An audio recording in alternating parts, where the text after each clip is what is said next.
Okay, so welcome to our resume series this semester.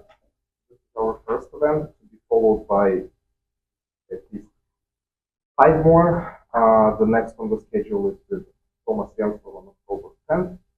And then, this is not yet announced, but he came and with this privileged position of having access to WhatsApp on the 30th of October, Elena. Wow.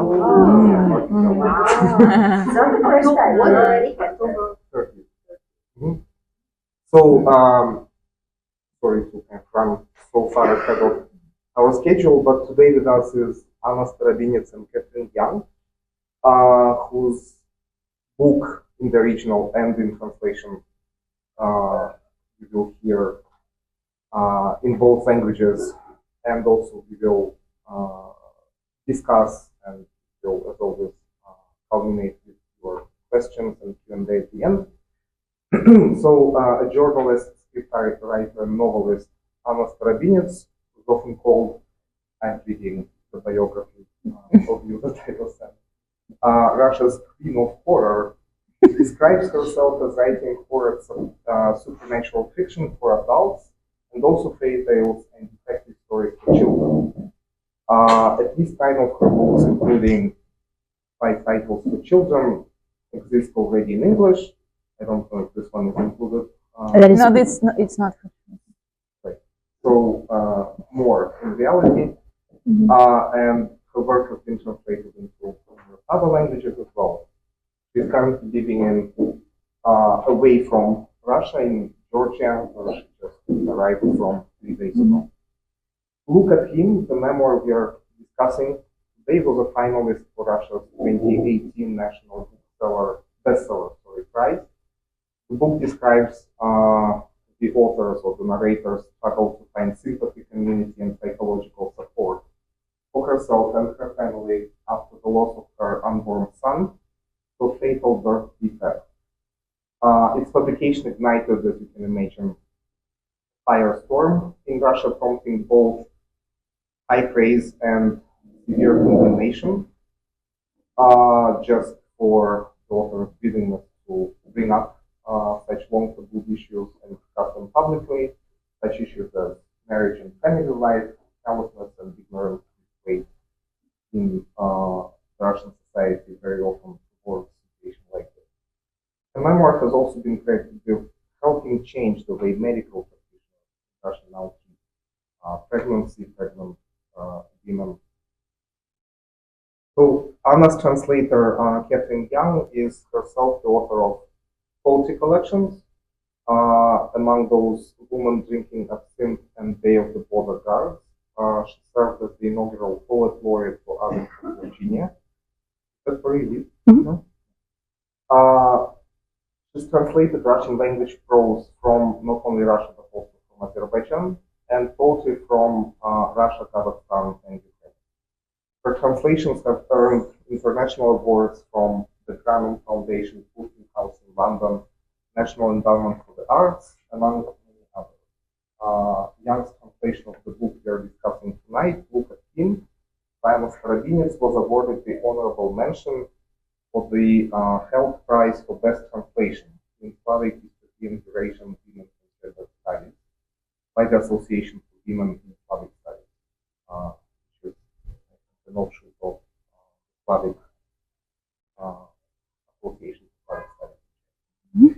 So, we will start with probably Anna and Katherine saying just a few words before reading excerpts from this book, and we will finish with questions from myself, which will probably begin our Q&A with, and look forward to everything that you want. Okay, thank you so much for making it happen, helping us start the series this fall, and let's welcome Anna and Katherine. We hope to see you again before this is even over. Shall I talk about the first part of the book? Okay, so welcome everybody. I would also like to say thanks to Olga Butina, who made the connection that made it possible for us to come here So we're really, really happy to be here. I am. I hope you are. Me too. Okay. Just so we have that clear. So the book starts, the very first chapter of the book starts at a perfectly normal ultrasound at the 16th week of pregnancy in a private gynecological clinic in Moscow. Or maybe it was a special ultrasound clinic. And the ultrasound doctor sees something that doesn't look right. And what he sees that doesn't look right is that the baby's kidneys are very, very big, like 5 times the size of normal kidneys. This at 16 weeks, it's still not entirely clear what's going on, but something very bad is going on. So for the first part of the book, Anna and her family are going through the process of just trying to figure out what is wrong. There are several different. There is a long and harrowing visit to another ultrasound doctor that is highly abusive of the patient and her privacy. And then there is a specialist found to see if they can confirm the diagnosis. Long story short, the diagnosis is polycystic kidney disease. It turns out that's not exactly what the baby has, but it's close enough.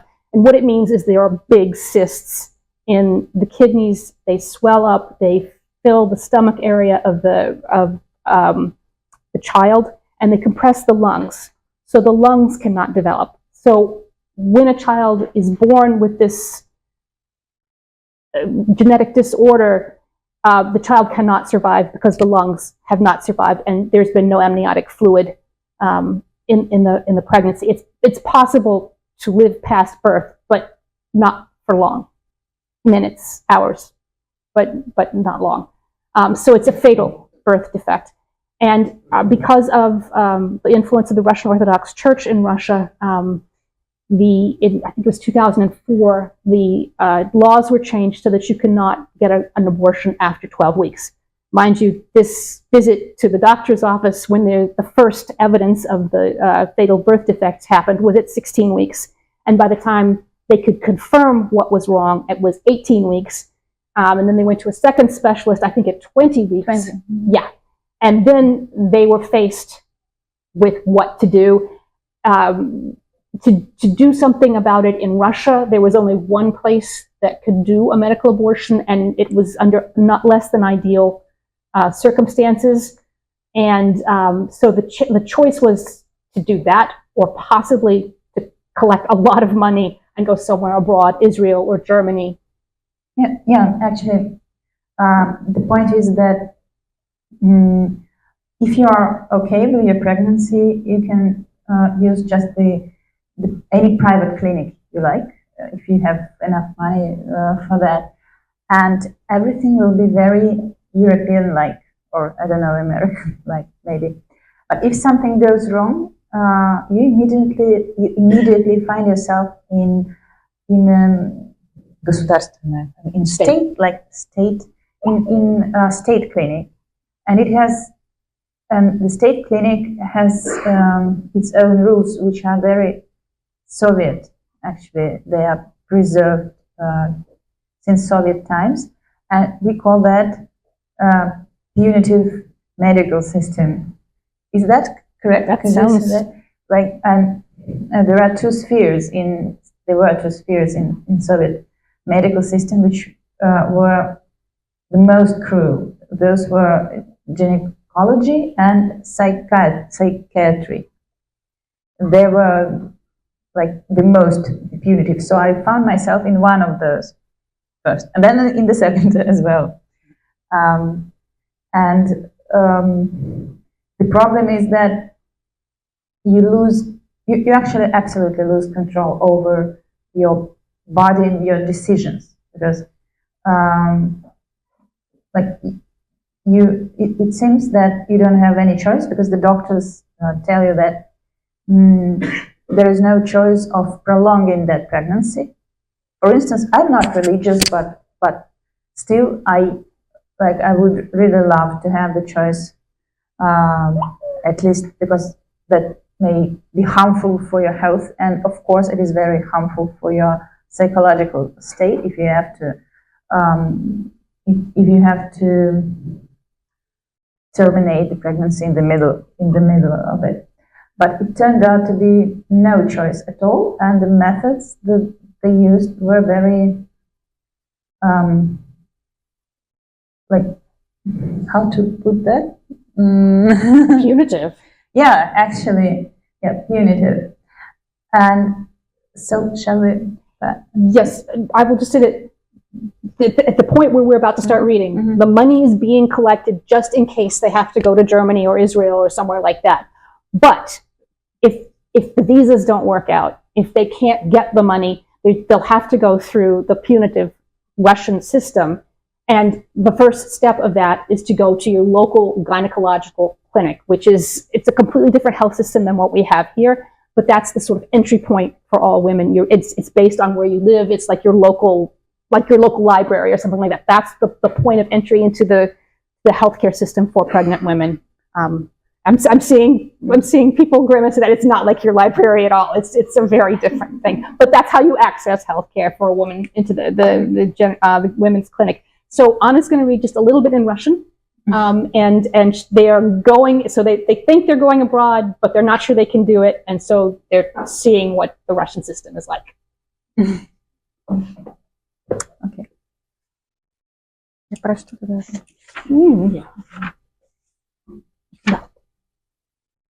Глава 6 называется «Других родишь». С мужчинами нельзя.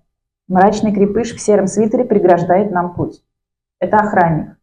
Он охраняет районную женскую консультацию хамовников от мужчин. Это мой муж, говорю я. С мужчинами нельзя, скучно повторяет охранник. Такие правила. Пропустите меня, пожалуйста, говорит муж. Он, кажется, искренне верит, что мрачному человеку в мышином свитере можно что-то объяснить. У нас серьезная ситуация, действительно серьезная. Нам нужно поговорить с врачом вместе. Мужчинам сюда нельзя, мужчина. Охранник широко расставляет ноги, как бы демонстрируя, что никакая сила в мире не помешает ему честно выполнять свой долг. Это женское учреждение. Пусть женщина идет одна, а вы пока присядьте здесь, на банкеточке. Мы сдаемся. Муж присаживается на банкеточке, я иду одна. Поднимаюсь на второй этаж и сажусь на другую банкеточку, напротив кабинета врача, в бесконечную женскую очередь. Какие правила? Мужчинам нельзя. Мужчины здесь ни при чем. Мужчин нельзя подпускать к женским учреждениям, к женским болезням и бедам. Так думает тот, кто сочинил эти правила. Так думают сами женщины в очереди. Так думает врач в консультации. Так думает моя мать. Когда она узнала, что я хочу, чтобы Саша был со мной рядом на искусственных родах, она пришла в ужас. Ты что, хочешь еще и мужа лишиться? Зачем ему этот кошмар? Мужчины после такого сбегают. Chapter 6. You'll have others. No men allowed. The gloomy, muscle-bound man in the gray sweater bars our way. He's a guard. He guards the district gynecological clinic in Khamovnik. From men. This is my husband, I say. No men allowed, the guard repeats in a bored voice. Those are the rules. Please let me in, says my husband. It seems he sincerely believes that it's possible to explain things to the gloomy man in the mouse-colored sweater. We have a really serious situation, truly serious. We need to speak to the doctor together. No men are allowed here, mister. The guard plants his feet widely apart as if to demonstrate that no power in the world will disturb him from faithfully executing his duties. This is a woman's institution. Let the woman go alone. While you wait, have a seat here on the bench. We give up. My husband sits on the bench and I go alone. I climb to the second floor and sit on a different bench across from the doctor's office in an endless line of women. Those are the rules. No men allowed.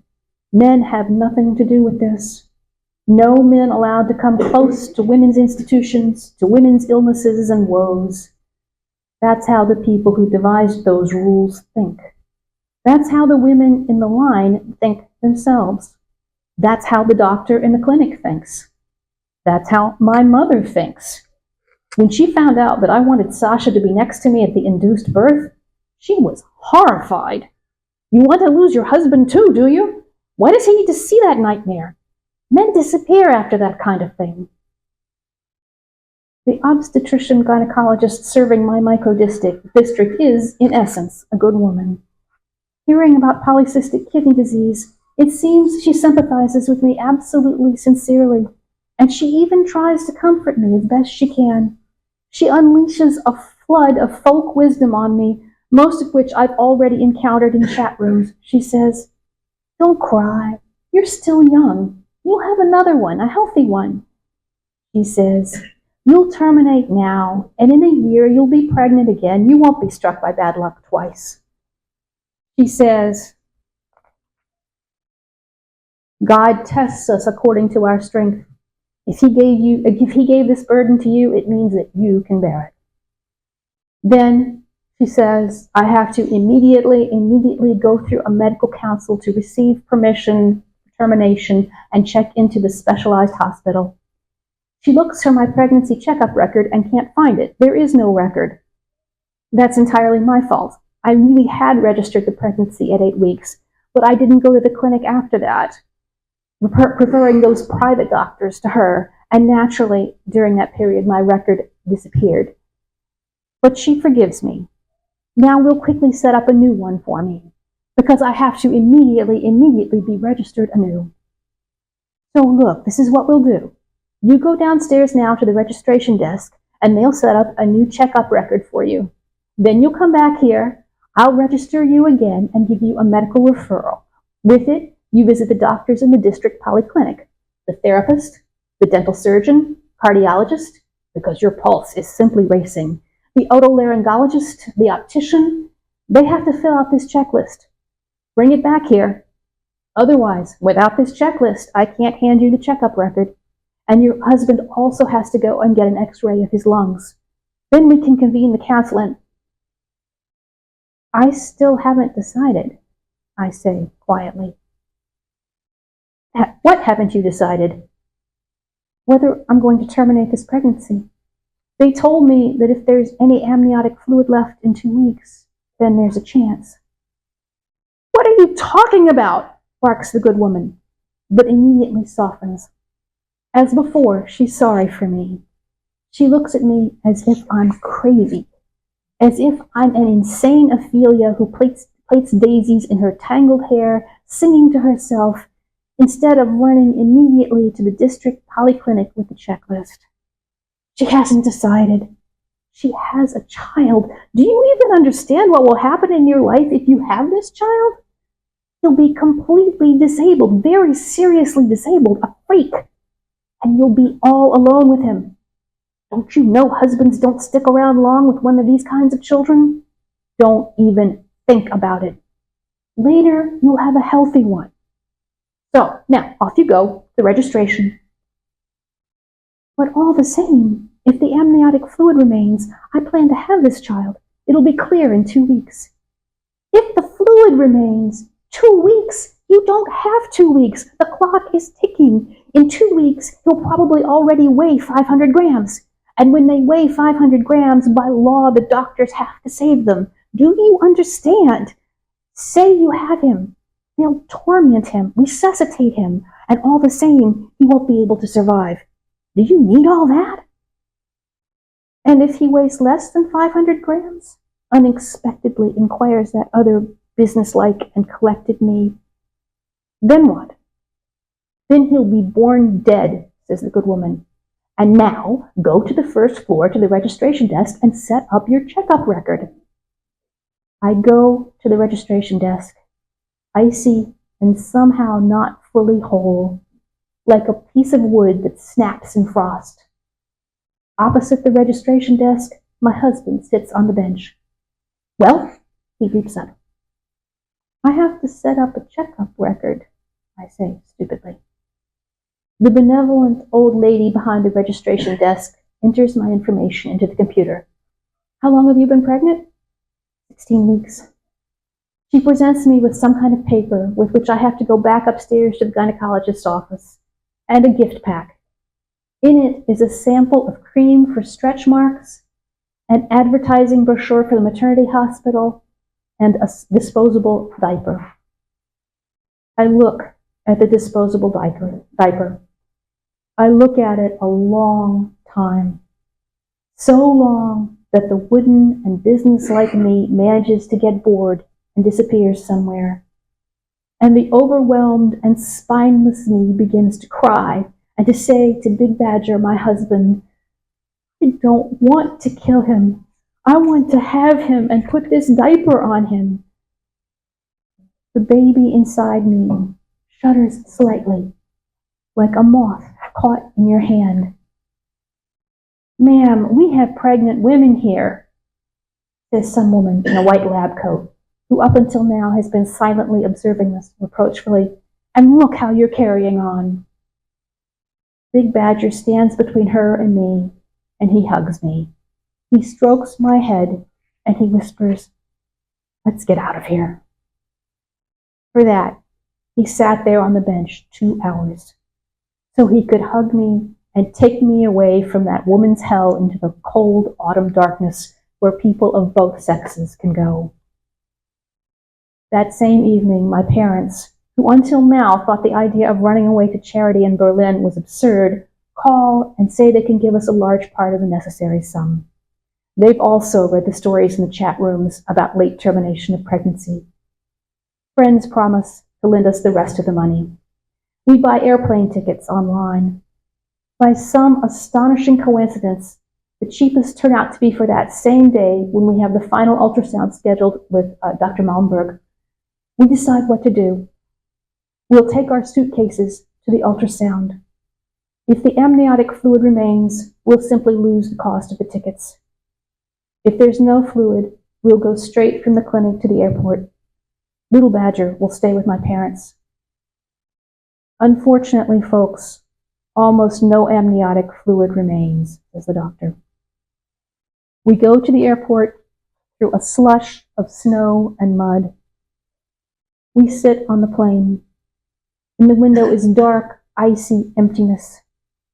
Usually I'm very scared of flying, but I'm not afraid now. It doesn't matter to me whether the airplane crashes or not. I've already crashed.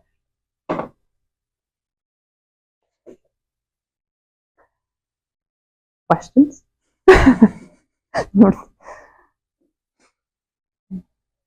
So, thank you so much. The book, other than the memoir itself, also has a second part, right, which is more oral history of sorts. Interviews. Yeah. What do you think of combination, combining such a personal story with and amplifying it with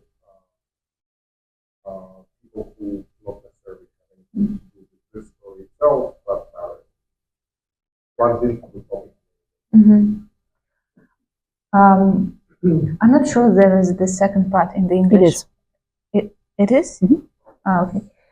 When I wrote that book, it was very hard for my literary agent to find a publishing house for that. Because normally I write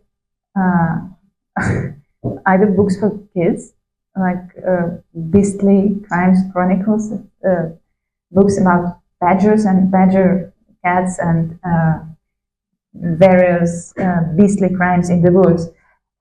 So it's funny and okay. Or I write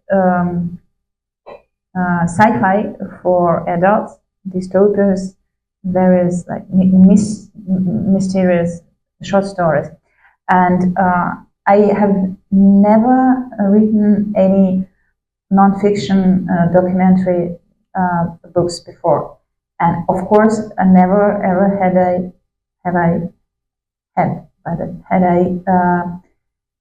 written that dark and scary thing. So actually that didn't correspond to what was to what publishers normally wait from me, and And anyways, it seemed too dark, and it was dark. So the only brave publisher that decided to take that text and to publish it, she tried somehow to soften maybe that. She wanted something that readers maybe find more, I don't know, comfortable. So she asked me to make it. At that time, I was also a journalist, not only a writer.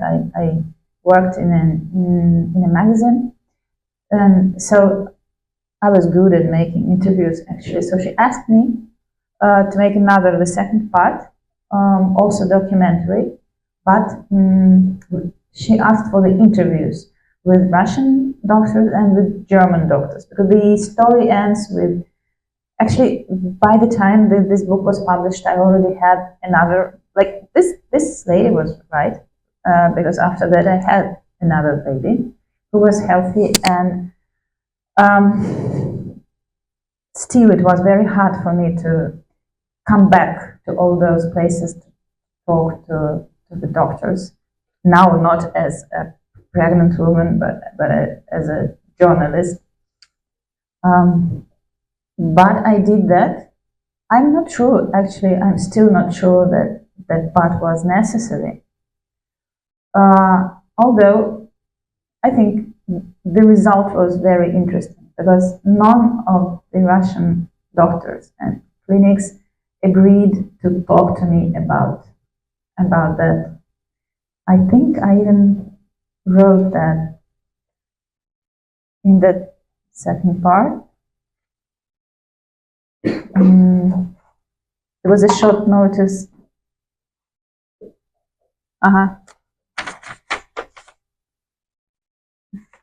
Yes, there is just. I made a phone call to that clinic where I was supposed to have the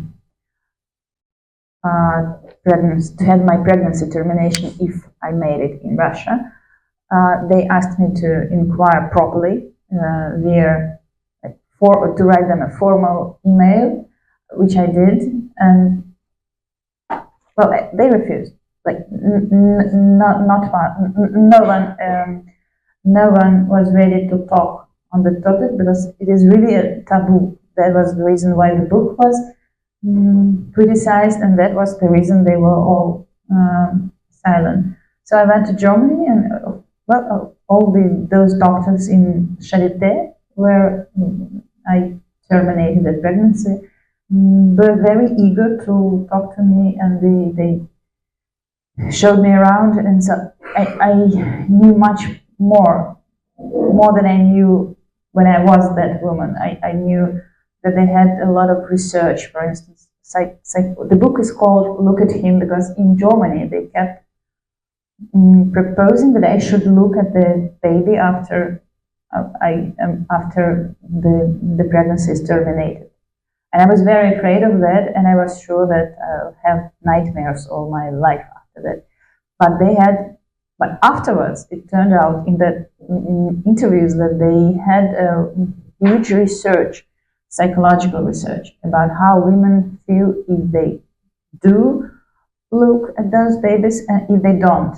And it turned out that those who refuse to have a look, they have a lot of psychological problems afterwards, and they keep coming back, and in their mind and physically coming back to that clinic where they lost the baby. So the second part was also very, very interesting, and very and the fact that Russian doctors refused to talk, it was actually the part of the whole story.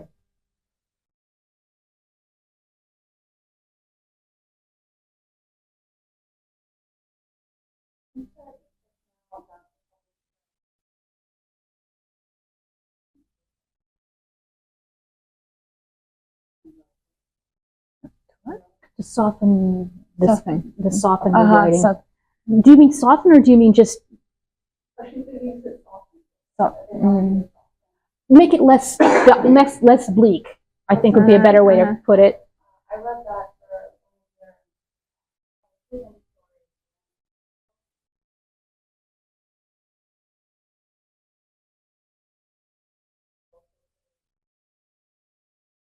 No. That was not censorship, actually. And also, by that time, we had no censorship. Now we have a lot of it. But that time, no, she was just looking for a way of how on earth is she supposed to sell this book. Actually, it was sold very good in Russia, because it was because no one wrote about that stuff before, and no one wrote about the whole approach to the woman, not necessarily to the woman who is carrying a child with bad diagnosis. Just even if you're a normal pregnant woman but don't have enough money for private clinics, if you go to that system, governmental system, you get all of that anyway. As for the censorship, you are not obliged to ask me only questions about this book. So if someone is interested in censorship, I can tell a lot of. I can tell some stories about that as well. You want to follow up on that, or? I would love yeah, that would be very interesting. Well, we have a lot. Do you mind if I tell about that? But then I think we somehow go back to this topic. We recently in Russia appeared a lot of new laws, and some of them also they are for a very long time. Literature was a safe space. Actually, cinema, films, was already censored, and of course all the journalism. But books were not supposed to be a great deal. Actually, no one cared about the books. You could write whatever you want. But now finally, the idea came to their mind that probably books are dangerous. Like with Bradbury, with his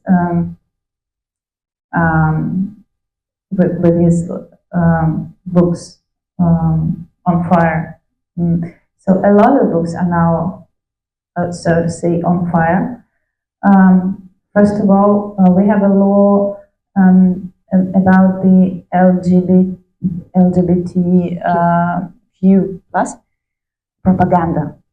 If you say anything about, propaganda is just mentioning that is immediately propaganda. First, it concerns only the communication with kids. The writer could not write about anything connected to LGBTQ in the books for kids. And by the way, I was even a little bit accused in propaganda, because one of the characters in my book for kids is a badger cat. His problem is that he doesn't know if he's a badger or a cat. And there were some parents, by the way, not some special censors. They were just parents who were worried a lot about that fact. And they were writing to my publisher asking if what we actually imply. Is it that stuff coming from the USA, when you can be whatever you want? So, but that was okay. At that point, at least I couldn't go to prison for that. Now it is worse, and now you cannot mention. It doesn't matter if the book is for kids or for adults. You cannot mention any LGBT topics or problems.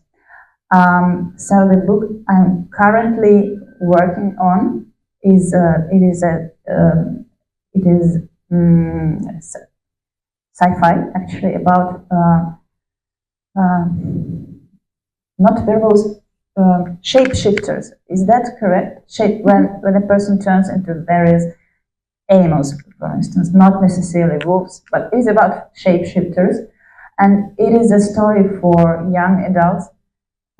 So there are there are two characters, two teenage guys who are good friends, but when they shift into horses, they are horses of two different genders, and they fall in love as horses. But then when they become people again, they have some tension because of that horse story. And now no one can publish this book because the publisher would go directly to prison. Or maybe, I don't know, maybe not to prison, maybe she will just close her publishing house and they will somehow forgive her. And also there is another reason why, it's also about censorship. There is some army, I even wrote it down. Yes, it's the same.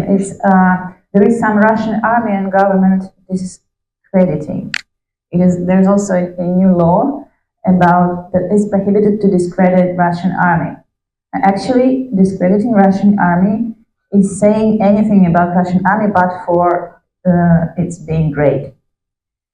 So I'm a little bit discrediting because some of the characters don't like the Russian army and they discuss it a lot in that story. And actually, the story, the name of the story is, I think in English that would be Huntsman, the Huntsman. So it is a little bit as in Narnia Chronicles, when there is a fairy tale, but the action unfolds against the background of some real war. And in my story, the real war is the one between Russia and Ukraine, which is also prohibited, because as you maybe know, the world war is somehow prohibited, and peace as well. So there's no chance that this book is going to be published. But it is very interesting what the reaction would be, because I signed the contract before the war started and before all those laws were taken, and I took the money from the publisher, but then all the laws changed. So lucky enough, I don't live in Russia anymore. But I think maybe they go, I don't know, it's just funny, I want to know what they are going to do. Maybe they go court or something. So that was a little bit about censorship. A lot. You actually published this book in Russia, but just name it like a patriotic edition and changed all the stuff to... That is my great concern, actually. I think the characters discussing the war would tell the great stuff about it, and obviously all its special. Yeah, you are joking, but they can't do that. I'm really afraid they will do that.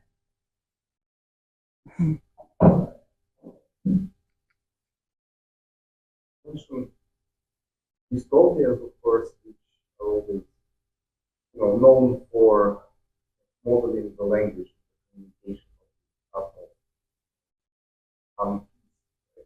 No war, no peace is allowed, then it's your war or formal. And in this book, which is of course a memoir, every whole different genre, I want to ask Katherine what was the most difficult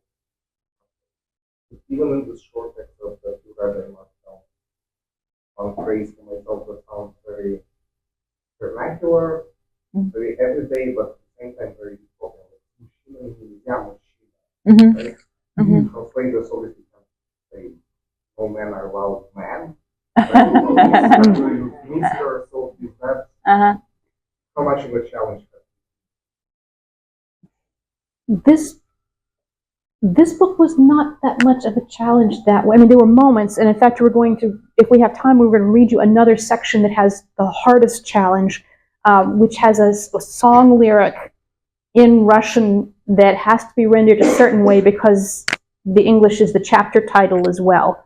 But translating song lyrics from one culture to another is really, really complicated. And this is even more complicated because it's from The Three Musketeers, which is a French story. It is a Soviet movie being viewed in a German hospital, and now I'm trying to get the song lyrics into English and make it has to rhyme, and it has to be in meter, and it has to have the translation close enough so that the chapter title makes sense. Mm-hmm. So that one was probably the hardest. But in general, her writing flows really beautifully in Russian, and part of translating is just capturing sort of the tone of what the writer is saying. I mean, I've worked with other writers who write in very different, much more formal and archaic Russian even, but this was just beautiful and flowing, and it felt. I mean, you do clue in, and sometimes you can see the translators clued in a little better than they didn't, but I felt like I was cluing in. The other thing about this particular translation, because of when I did it, there was a complication at the publisher. I don't even remember what it was, but it allowed me the time to read every word in the manuscript aloud twice and parts of it 3 times. Usually I don't have the luxury of doing that. When I work as a poet, I'm always working aloud. I'm always listening for sound. And so when you read these words aloud, you can see that the phrase is really clunky and you really need to do something to fix it. So having that extra time was really helpful in making this particular translation flow. Did I answer your question? Okay. Yeah. Also, I want to say that I actually thought that.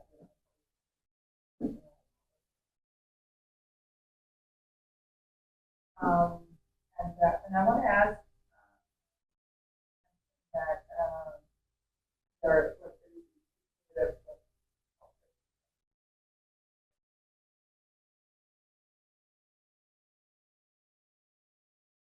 work for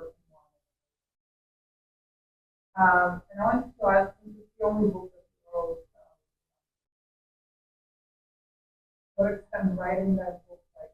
Did you write it, but you wrote it yourself? Other people, at which point did you start writing? Mm-hmm. The reason I wrote that book. The short answer is no. I didn't write it for myself. I would rather not. I did it because when I was in Germany in Charité, we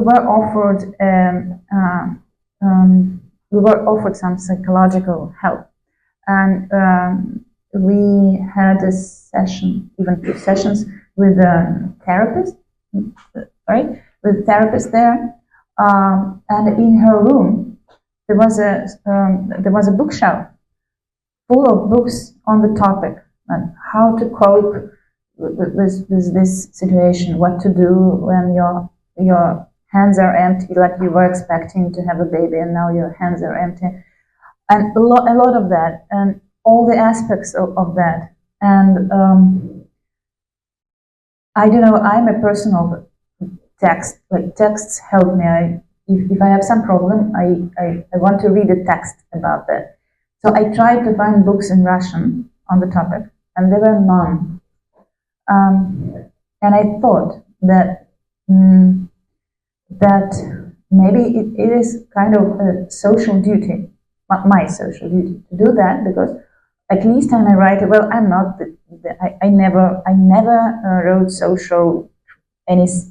on social topics, books on social topics, but still, I'm capable of putting words together in a pretty way. So I thought that maybe it was my duty to be the first actually to talk about that, because that is an awful situation when you are all alone with that, and the only thing you can find is some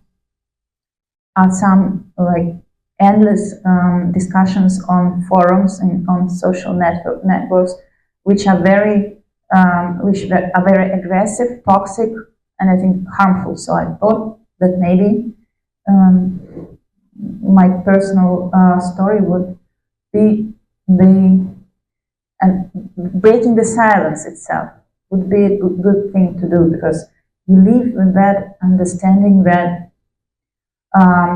all that is happening, and everyone keeps saying, like all the doctors keep saying that is not a big deal actually. Why are you so desperate? Like it's not it's like it's not a person, it's some combination of cells. So you need to somehow to treat that as if you were having, I don't know, cold, a little bit cold, flu. And I think that is that is preserved from Soviet times, when actually abortion was a means of contraception. So it was not a big deal. That is the first thing. Why discussing that is like all women feel that something very wrong is happening. They're making an abortion, but they somehow need to pretend that it is not a big deal. This is the first. And the second is that even from more, I think, ancient, maybe, I don't know, rural times, that everything which is connected to women's physical processes, like everything that happens with you, all the blood, the delivering kids, is something ugly. It is still considered as ugly, at least in that Soviet-style governmental clinics. So that's why you need to keep it to yourself, not to talk about that. So I thought that maybe if I talk about that a little bit, that would help people. That was the reason.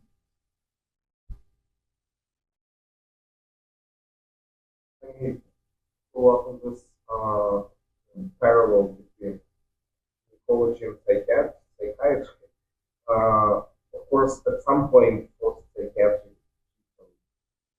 like Soviet era was also unknown and taboo, right? And only like mostly at some point started speaking about it. Later,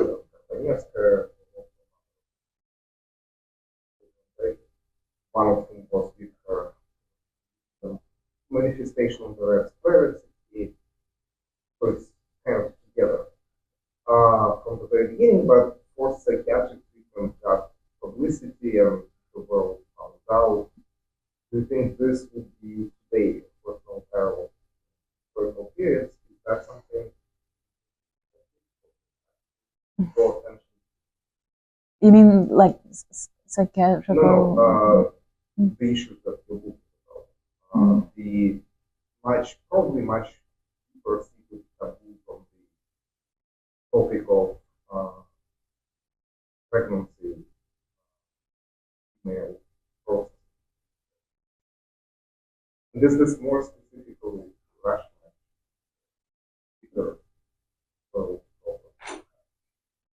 What would be actually the question? Do you feel this topic, unlike psychiatry in the Soviet era, would be more difficult to give voice in literature?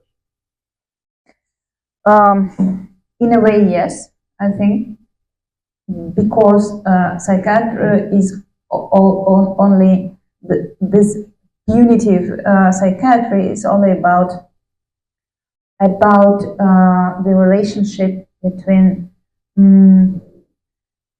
people and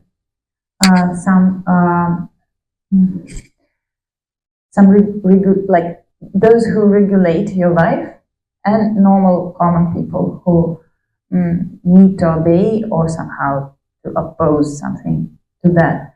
And this gynecological thing is more complicated because there is the opposition is not that simple. It's not that you are a small person opposed to a totalitarian system. There is this third corner of this. It's kind of a triangle. Of course, there is kind of totalitarian approach. Then here you are, a small person, but there is another corner, which is other small persons who think that you are wrong, talking about that because it's a shame. And because you are taking the garbage out of, I don't know if there is the English proverb for that. In Russia, there is a very famous proverb, don't take the garbage out of your house. Meaning that you need to, you need your neighbors should think that everything is okay with you. You have no garbage at all. Of course you do have some garbage and you preserve it at home until it's absolutely fully rotten. But good news is that no neighbor see that you had garbage. And that book is like, that is taking the garbage out of the house. And that is not a very good thing to do from the point of view of the neighbors. I mean, so there is like government, you, small person in your small house, and another house with your neighbor who thinks that that's a shame. Well, first of all, it's a kind of doing your dirty laundry. It's an English expression. Doing your laundry, you know, in public. That's exactly the same one-to-one, and even more appropriate in all this kind of blood. Dirty laundry or gynecology. But you think, and like try to stay on this psychiatry, gynecology kind of comparison, a lot of it is the pit power. Like that other person has actually huge power over you. Of course. Not really a pit person. It's that kind of the big part, and in psychiatry it's the same thing, that okay, that tremendous power over the patient. Forget about state, forget about political psychiatry. I used to work with psychiatry for many years. It's without any politics. It's fantastic power. How that, you know, do you feel the same processes in gynecological kind of thing, like just exercising power more than anything else? Yeah, that's very true. Yeah, that is, of course, a question of power. Although there are some other spheres in medical spheres which give power over your body, like any surgery. It's not, you know, there's no stigma of having appendicitis. That's There's true. no stigma having the, I don't know, even brain surgery. Isn't that actually that has a stigma? But somehow gynecology and psychiatry stigmatized completely. And that's where the power is much easier. That's like true. What you feel with it. Yes, I think you are right. That this is also a question of having power entirely, like power over someone else's mind or body, and even life. When we talk about like giving birth or anything connected to the ability to give birth, and it is also those two spheres, they give the power of punishing you. Of course, psychiatry gives even more. Like there are various ways of punishing, but gynecology as well. When it was quite a common thing to yell at a woman who was in labor because she wasn't supposed to have a right to to be upset with, like to express that she's in pain, because pain was kind of punishment for pleasure she had before. And the doctor could say, like, why are you crying? You were not crying when you were having sex with men, were you? So, like, be silent now. I'll just say also, one of the most terrifying scenes in the memoir, we haven't talked about it, but and it's a memoir full of terrifying scenes, is when at some point Anna goes to a real old school Soviet psychiatrist because she hasn't been able to find the help that she needs to deal with grief and loss. I think it's funny. It is funny, but it was also terrifying because basically the psychiatrist is saying we want to lock you up for 3 weeks and pump you full of antidepressants and all kinds of other, because you have an eating disorder, as opposed to you've lost a child and you're grieving and this is perfectly normal. And you had to at one point, and you had to say to her, I know Russian law. Russian law does not allow you to lock me up without my permission, right? But other women may not know that. I'm sure there were other women who didn't know that they had the right to go away. To leave, yeah. But still, I think that the chapter about my attempts, because it is all about punitive gynecology, and there is only one chapter about punitive psychiatry, which is very funny. I think, like, really funny. I think there is a lot of humor in that chapter. I have a question for Katherine. When did you first encounter Anna's book, and how did you decide to translate it? Like, how did that come about? So the book was written up by my friend Lisa Hayden, who is an well-known English translator of all things Russian, and she maintains a blog called Lisa's Bookshelf. And she reviewed the book in Russian because of the tremendous controversy. We haven't talked about it, but there was a tremendous controversy when the book came out and was nominated for the National Bestseller Prize. And people were angry and screaming about the book in print. And in any case, she wrote about the book, and I said, I have to get my hands on this book, but I want to translate this book. And I should put this in a little bit of context. In the entire English-speaking world, we have only about 1,000 books published in translation each year. And of those, up until about 10 years ago, 75% were written by men. And that was across the board. And in some languages, there were no books published by women.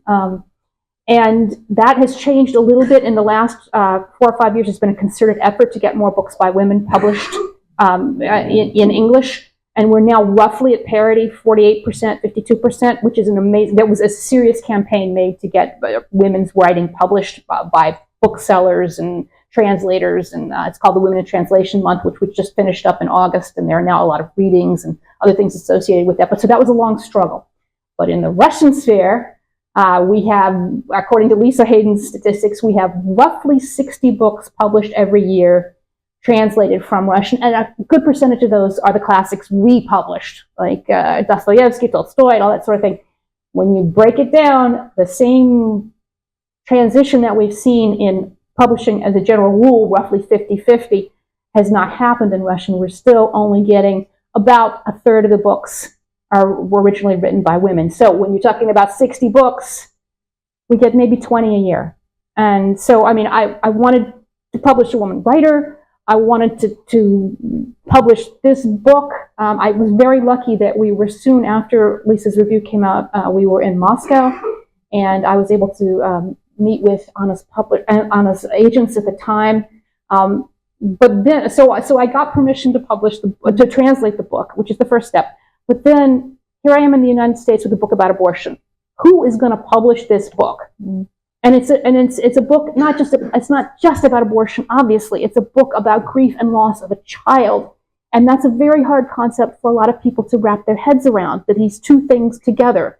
If you really want a child, you're not going to abort it, right?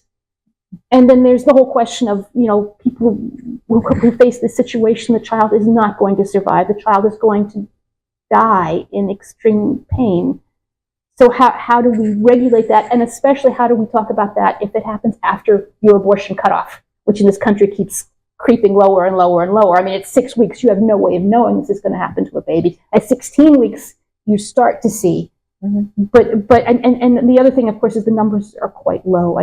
Maybe 1,000, maybe 2,000 people in this country need to have this kind of abortion every year, but they need it, right? And this is a story that's not being told in this country, although we're seeing it in some of the lawsuits that are now happening in Texas, because people have to have medical care if their lives are in danger. So for all those reasons, so this was 2018. I translated the book in 2019, and then I had to find a publisher. And I knew I couldn't go with a small independent publisher because I was afraid that it might put them out of business if people reacted badly to the book. So then I found a university publisher, and they had the protection of the university and the university lawyers and that sort of thing. But still, how do you market a book like this? And then it came out in the middle of the pandemic. So we did some Zoom sessions, but last summer we were in the UK because somebody put together a conference that was partially focused on this book. So that was the first time we'd had a live audience talking about the book. But this right here is the first, real sort of book tour event that we've had for this book. And it's all this time later. And of course, from my point of view as an American, it's too late for the debate that we needed to have in this country. So it's a very fraught book for me, but obviously it's kind of a passion project. I've had a comment in the question about like the translation, unfortunately, even more relevant time in a global context. I mean, like how you're saying, watch it for other women to relate to this, many women. It just becomes more and more relevant. But I did have a question about, because this is your first nonfiction book, and your background as both a children's literature writer and also a horror writer, and how this book is sort of an intersection of kind of both of these backgrounds. It's about the loss of a child, and the child won't be able to read your book, for example, and it's also about the horrific events, events. Do you have to grapple with that at all, or does that ever come up in the process? Grapple with. Like handle, deal with. You're talking about the emotional baggage of. Yeah, of like having, like being a writer of these two genres and also having. Maybe a better question might be: Did being a horror writer help you write this book? No, actually, no, it didn't interfere. Like, for me, I think maybe I would use the metaphor, like, thank you. Everything I write, like, imagine there is a house and it has an attic, a beautiful one with some nice and funny creatures. That is what I do for kids. Then there is a basement with monsters. That monsters and horror creatures, and that is what I do for adults. And there is the house itself, where I lead my life. So this book is actually where I depict my I don't do abortions all the time, but my real life, not the imaginary, not the attic, not the basement. It's just one of the rooms. So somehow nothing. It isn't. Yeah, да, точно. I don't mix that up. You have a follow up or no? Yeah. Okay. I actually jumping back to your question, follow up on that question to you. It's obviously very emotional. Every child, negative, difficult, maybe it's funny, maybe it's sad, but it's a lot of emotion. How for you as a translator, as a translator, kind of we get into the book, we kind of live in the book when we translate. How was that experience living in that book, reliving that experience of somebody else, but whom you actually know, who you met? I have to say, I didn't know her at all when I translated the book. We were never afterwards. Yeah. But okay, great that part. But still, It's still a question. It doesn't. You don't need to know the person. Yeah. But it's a contempt. It's not Shakespeare who died a long time ago. You know, Right. somebody who's right here. So I think you compartmentalize because that's the only way you can deal with something like that. I mean, I don't know how you write about something like that. I mean, I know because I translated it that it can be done, but I don't know how you put yourself in the mind. I mean, you just go to work and you do the work. The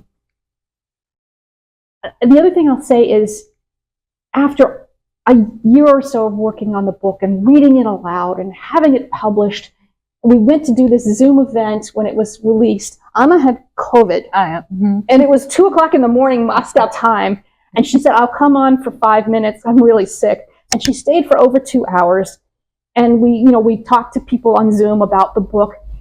And at the end of it, I said the stupidest thing, and it was just one of those things you say. And what I said was, "But there's a happy ending," because she had another child.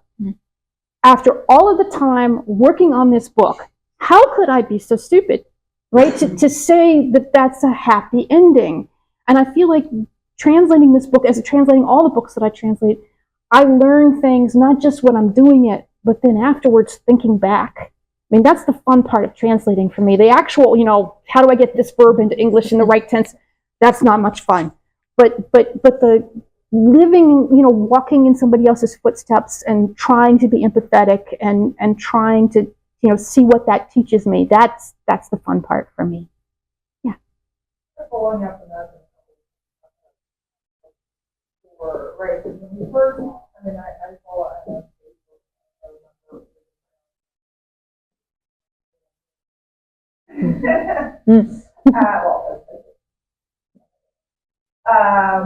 But I remember reading about all this.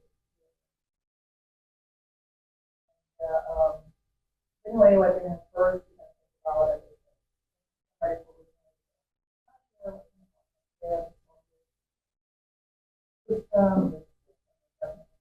But now looking at what's happening and the fact that the rules we know we're talking of power, no respect for the life of human, right? Life or emotion, well, always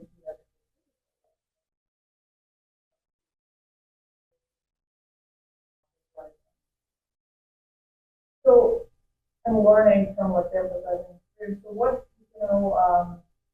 do you think both of you, we as people, how do we learn to make this world better, right? Like prevent, counteract government encroaching.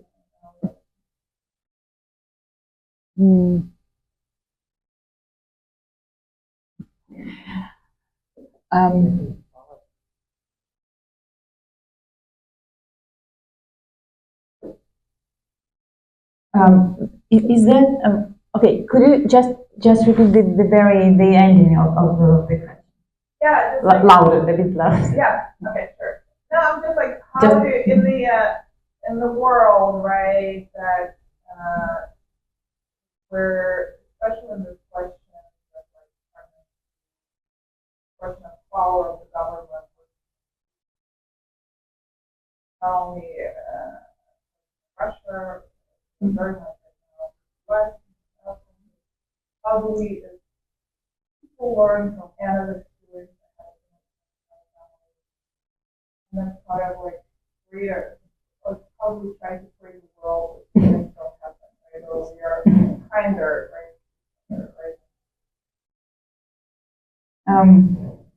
Well, actually, there was a situation, I'm not sure, no, you are not describing in this book, but the doctor is. There was one of quite monstrous doctors who showed disrespect. I'm pretty sure not only to me, but to all the women who visited him. And he was one of those ultrasound doctors, and he was very rude.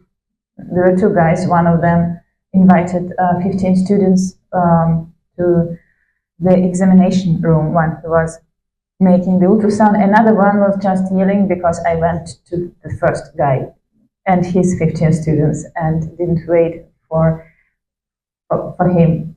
And when I came back to my husband and I told him about that, and he said, okay, he was very furious about that situation. And he said, okay, I want to, maybe I'll go and do something to him, and maybe I'll beat his face. And I said, no, because by that time, that was the point when I first thought that I will write the book.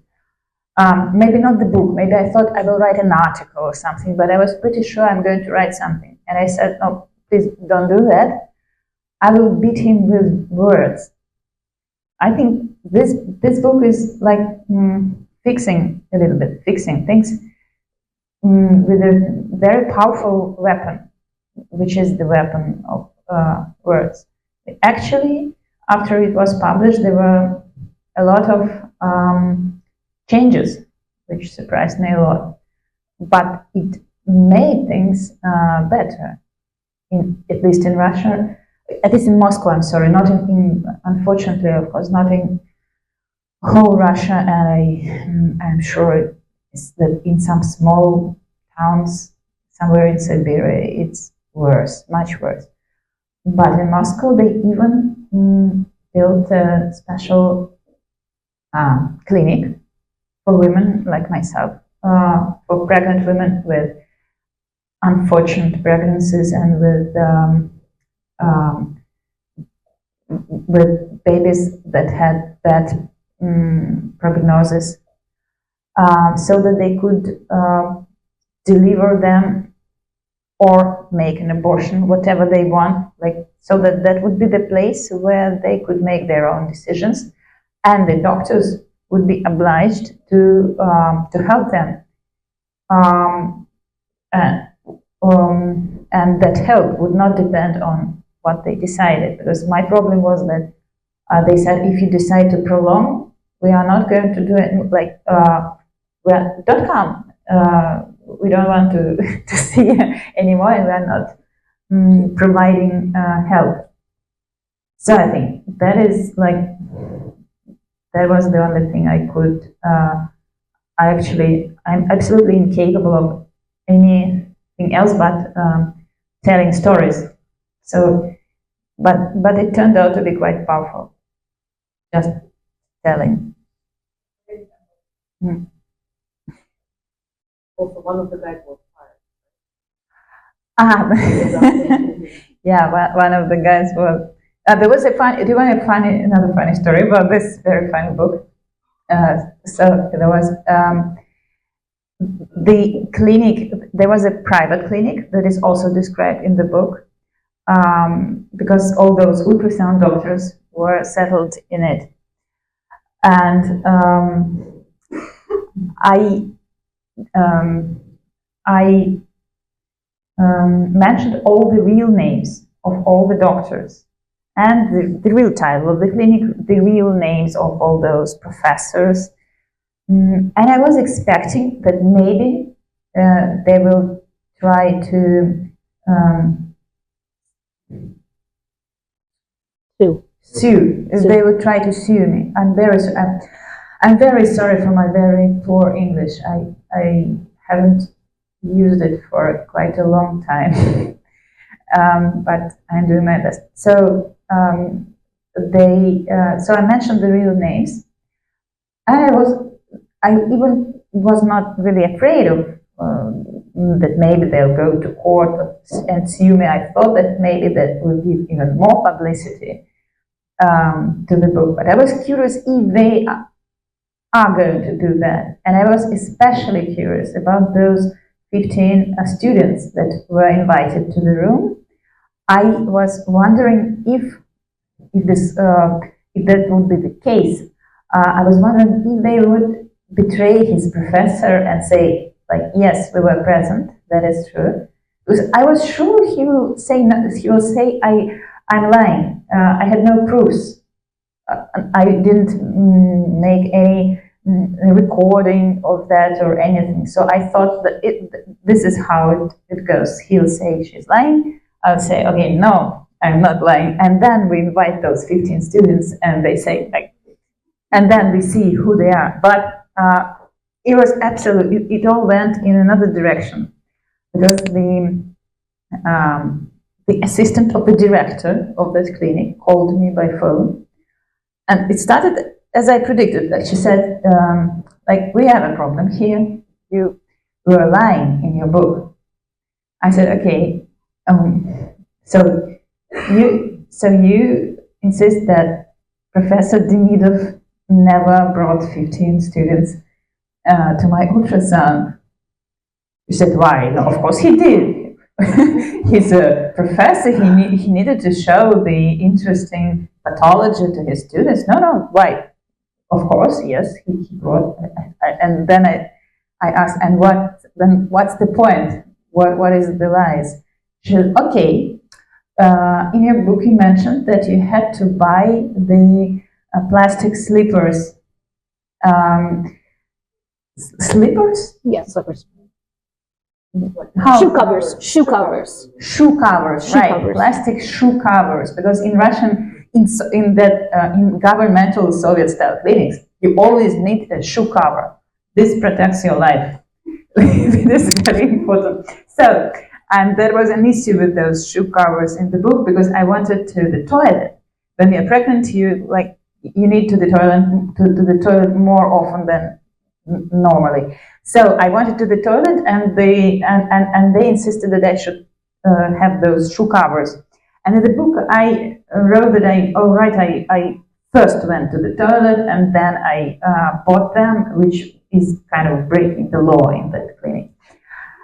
And so she said, okay, you mentioned that you bought the shoe covers. That is a lie. I said, no, and I felt like guilty. I said, no, I swear I bought them. I put them on, but after the toilet. She said, no. By the time you were,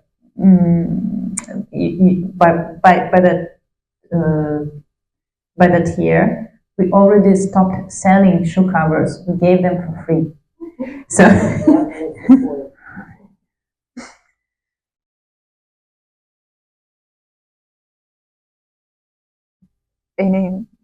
I would like to ask a question about reaction, like reception. Reception. I remember at the time when the book came out, I read a lot of polemics and that. But right now, details, I forgot many of them.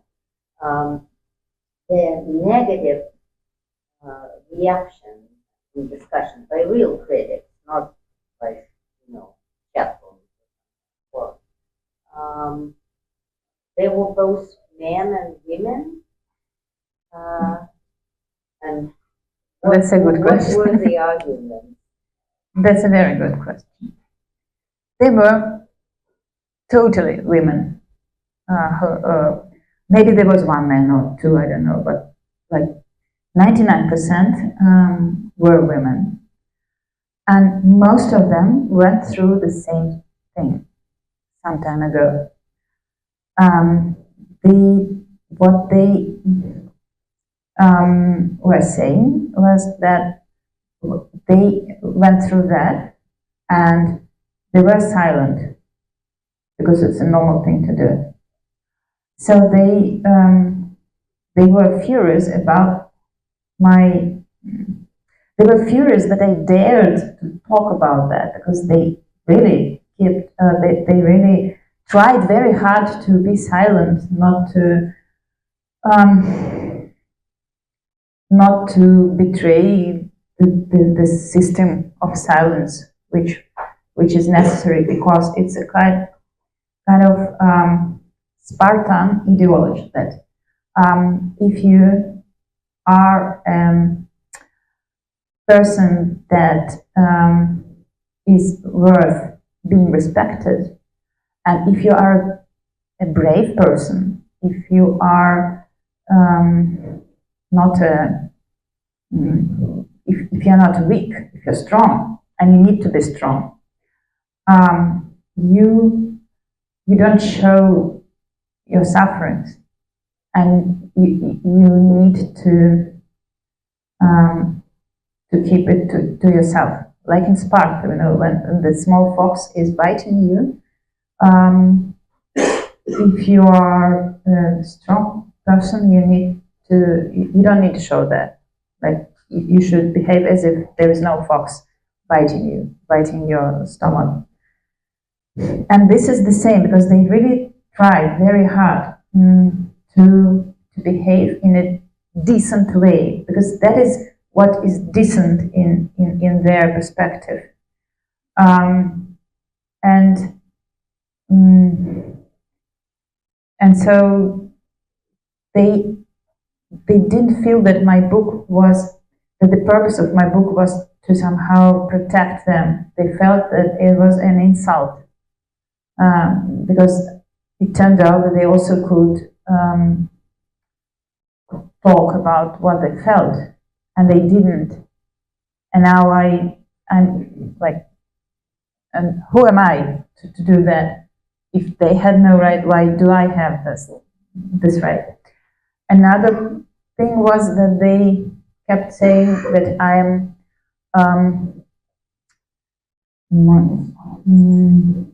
I don't know. I don't know this. That I make profit, but it's not the exact word. That I make profit out of my grief. But it was not. There is no monetarization. Compensation. Yeah, that I was monetizing that is the word. I was monetizing my grief. And they didn't. I'm not sure they implied that they meant the money, because everyone knows that the writer in Russia gets no money for the book. Like it's a very funny amount of money. You maybe if you're lucky you can go to the cafe for a cup of coffee and some dessert, but you can't monetize anything, not even your grief. But so it was not about money. It was about, I think I didn't understand it first. I tried to explain what I'm explaining to you, that the money is small, that no one in his mind would try to make profit, financial profit out of it. But then I understood that they meant fame.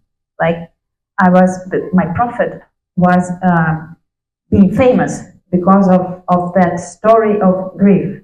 Basically, symbolic capital. Yes, and that is what was also very insulting somehow for them. And the third thing was my being unpatriotic in this book, because I made a decision to go to Germany, because they said, okay, you did terminate that pregnancy, but not in Russia. You went to Germany because they give you nice smiles and they pretend to be polite with you and pretends to show some sympathy.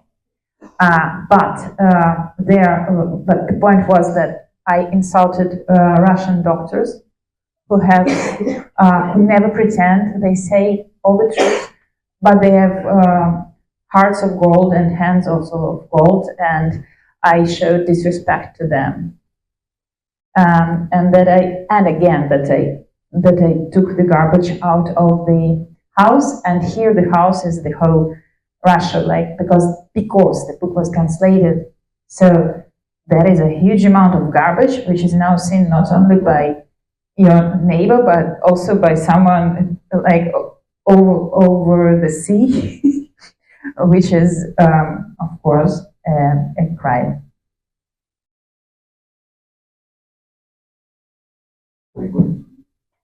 Do we have time? It's about 4 minutes. Okay. So we'll read a little bit. Okay, so we will read you the scene in the hospital in Germany, Hospital Charité, after much thought, and when you go to Germany, they don't, even if they say that you have the right to an abortion, it's clear that this is the medically correct thing to do, you still have to wait for 3 days. It's a 3-day waiting period, and everybody has to do that. It's just standard practice. So the 3-day waiting period is expired. They have not changed their mind. The baby is going to die, so they decide to go through with the abortion. And by the way, there was interesting, I was rereading the book again, there was an interesting point where you asked the doctor who gave the final diagnosis, what do most people do in this situation when the child is not going to survive?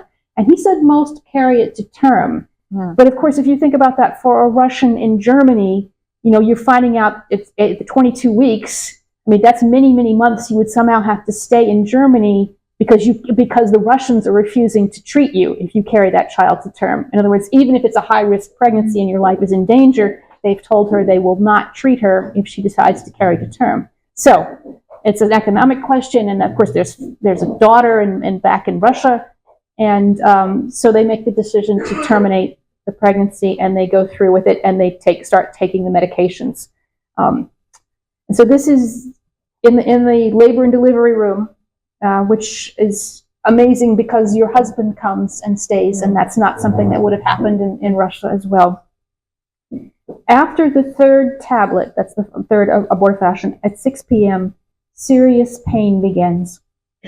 On the nightstand next to my bed sit the stuffed dog and the meerkat, the talismans my daughter gave me to bring with me, but they don't help. I agree to the epidural, and in a couple of minutes, cold-eyed Kai, the anesthesiologist, comes into the room. They attach me to equipment that records my blood pressure and pulse. With an epidural during ordinary labor, they would also follow the fetal heartbeat, but in our case, no one worries about that. Kai prepares my back with something icy. Now he needs to place the needle in my spine with precision, and for that I need to sit still without moving. But I can't sit still. I writhe from the contractions and tremble heavily from fear. Not Sasha's exhortations, not his stroking, not regular breathing, not a sedative, not Kai's assurances that I'll just feel a light buzz like a mosquito bite. Nothing helps. Then the indifferent Kai manages an astonishing feat. I was in Moscow as a child, he says to me in English. I remember Moscow as having a large number of monuments. Ever since then, the question has bothered me. How many are there? Can you tell me even approximately the number of monuments in Moscow?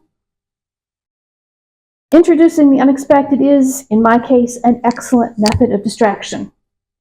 While I'm vaguely astonished at his heartlessness, what the hell is wrong with him? Monuments at such a terrible moment. While I nevertheless politely try to come up with a figure and consider what this person understands by the term monument, he's able to stick the needle where it needs to go. And he immediately loses all interest in the monuments of Russia's capital. But the pain goes away, quickly and almost completely. I continue to feel contractions, but already this isn't pain, just the shadow of pain. My legs feel slightly numb, as if I've been sitting on them too long. Kai says I can walk around if I want to, but only with support. But best of all would be to sit or lie down. Find something to occupy yourself with, he advises. Do you have a computer with you? Excellent. Watch a movie. Again, I am astounded by his heartlessness. When Kai leaves, the midwife checks my blood pressure and also leaves. Sasha falls asleep. It's instantly and without warning, as if he's been unplugged from a socket. I've always been amazed at his ability to turn off in stressful situations. And Natasha, my friend, and I sit silently for a little while and stare at my IV. And then she says, maybe we really should try to watch something. There's no internet at Charité. It's not possible to download or watch online. It turns out that the only film on my laptop is The Three Musketeers with Mikhail Boryarsky. At some time, I downloaded it for my daughter. And so, Natasha and I sit on the couch in the German Charité clinic Me with an IV, I'm giving birth to a baby who'll never take a breath. His father sleeps like the dead next to me, and we watch The Three Musketeers, where they fence, fall in love, and drink. It turns out later that from that day forward and forever after, The Three Musketeers becomes the most frightening film I've ever seen in my life. I'll never watch it again. And the ditty about it's time to rejoice in life, and bye-bye, bye-bye, feathers waving high, is the most terrifying song in the world, and I can't bear to hear it ever again. I'll turn off the sound if it's played in the children's radio channel. I'll leave the room if someone sings it. For me, it's a song about how unborn children die, and with them dies all the happiness in the world. For me, it's a song about how fate spits on your wishes. For me, it's a song about how my little son says bye-bye to me. But all that comes later. Now I simply stare at the screen and almost nod off and even almost forget why I'm here. And then, all of a sudden, in an instant, I remember. Because through the drowsiness, through the hat feathers waving high, through the painkillers, through my numb stomach, I suddenly feel that something inside me is tearing away and ceasing to live. Inside me is death. It's hot, slippery, red. It moves rhythmically inside me as if dancing. It wants to tear me open and come out. The baby's coming, I say to Natasha, and push the call button for the midwife.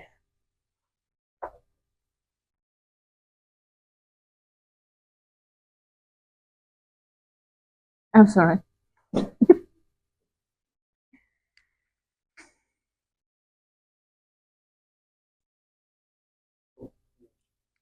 Close the conversation.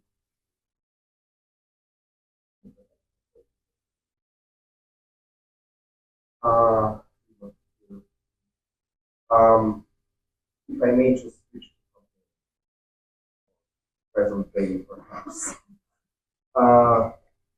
Could you speak a little bit more about what it has been for us in the past year or so?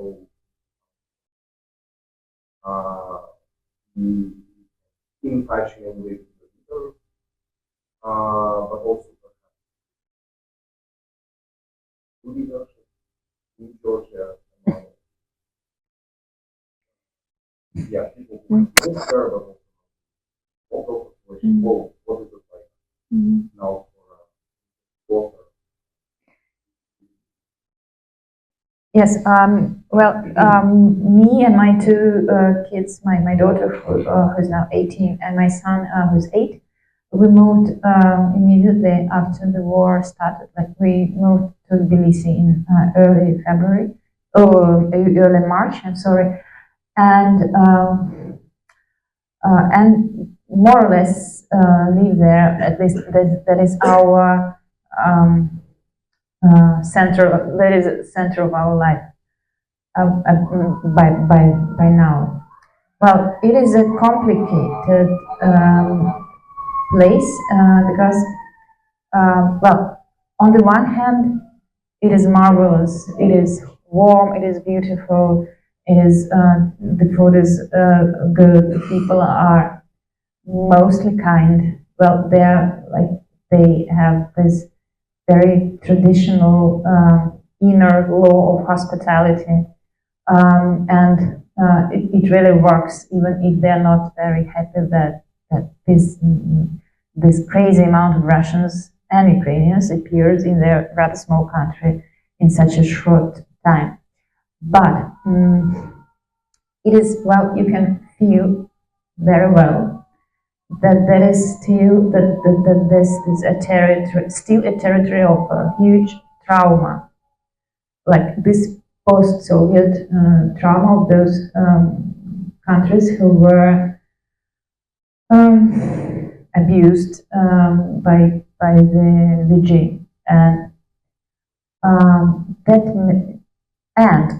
for the one hand, this, for the other hand, there are people who fled from Ukraine there, and you meet them in the streets every now and then, not only in the streets, like in some, I don't know, in